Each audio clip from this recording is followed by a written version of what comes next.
Hello and welcome to another edition of Shortspeare, the series where I attempt to summarize and illuminate one of Shakespeare's plays in approximately 5 minutes. Up today, King Lear. Let's begin with a summary of the plot.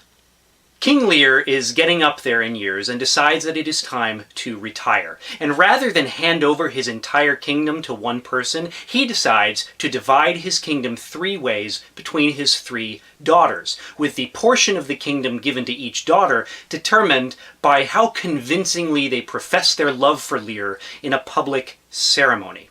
Now, Lear's 2 eldest daughters, Goneril and Regan, decide to play along, and they are given ample portions of Lear's kingdom.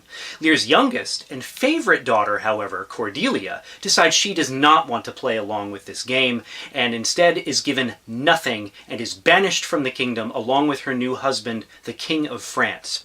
One of Lear's nobles, Kent, decides to stand up for Cordelia, and as a result, Lear banishes Kent as well. But Kent decides not to leave the country. He instead decides to disguise himself and stick around and see how things go. Meanwhile, one of Lear's other faithful nobles, the Earl of Gloucester, is lied to by his bastard son Edmund, who tells Gloucester that his legitimate son Edgar wants to kill him and take his inheritance. In response, Gloucester decides to have Edgar arrested. Edmund tells Edgar that his father is after him, so Edgar decides to flee and disguise himself as a beggar named Poor Tom. Lear is hoping to spend his retirement bouncing back and forth between his eldest daughters, Goneril and Regan, along with a train of 100 knights. Now, his daughters are having none of it, and they insist that he dismiss his train of 100 knights. Lear, however, refuses to give up the knights, and in the disagreement over those knights, Lear throws a fit and storms out into the elements with nobody but his fool. While in the stormy elements, Lear devolves into total madness, and he is joined by the still loyal and still disguised Kent, and their path makes its way slowly to Dover. Gloucester seeks to help Lear, but Regan and her husband Cornwall discover this, and they decide to stop it by gouging out Gloucester's eyes and sending him out into the stormy elements as well. While there, he is joined by his son, also disguised still as Poor Tom. Edgar, as Poor Tom, leads Gloucester also to Dover and saves Gloucester from a suicide attempt. Meanwhile, Cordelia, upon hearing of her father's plight, decides to amass an army of France and land in England to fight to take the country back for her father.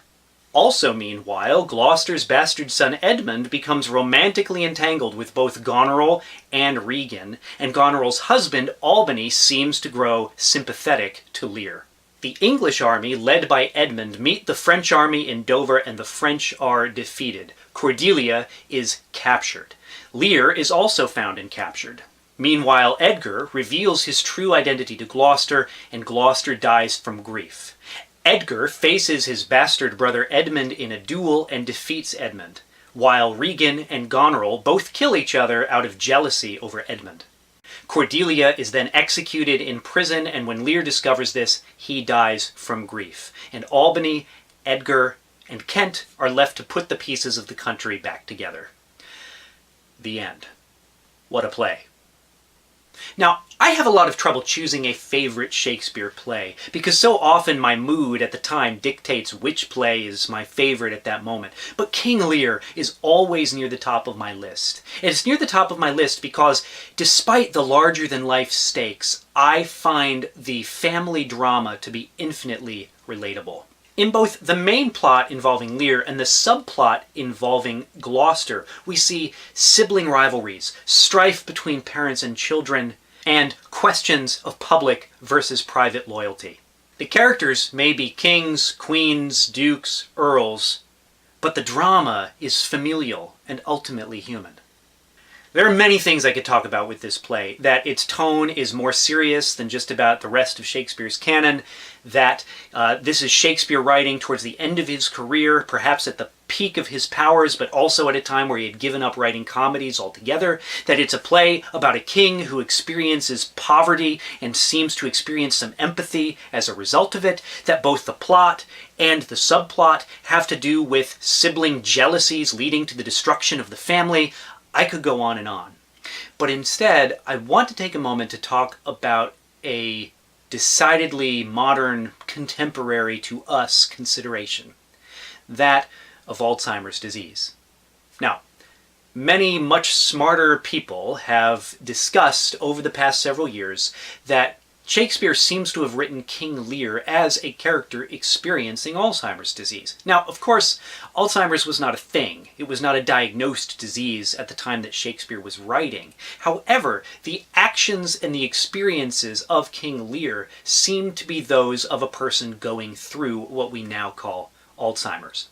And regardless of the diagnosis, it's very easy to relate to the characters surrounding Lear who are frustrated and confused about how to deal with Lear's poor decision-making, his sudden flashes into rage and anger, and his vacillation between madness and lucidity. And it's also really difficult not to equate Lear's frustration at needing to give up his 100 knights with the frustration of a parent being asked by a child to relinquish the freedom that comes from car keys or their own home. Now, this is a play that gets performed with some frequency, and if you've never seen it, I urge you to seek out a production of it, because it is a powerful, relatable play that represents Shakespeare at the height of his powers. If you enjoyed this video, please check out my other videos and remember to like and subscribe. Fare you well. I commend you to your own content.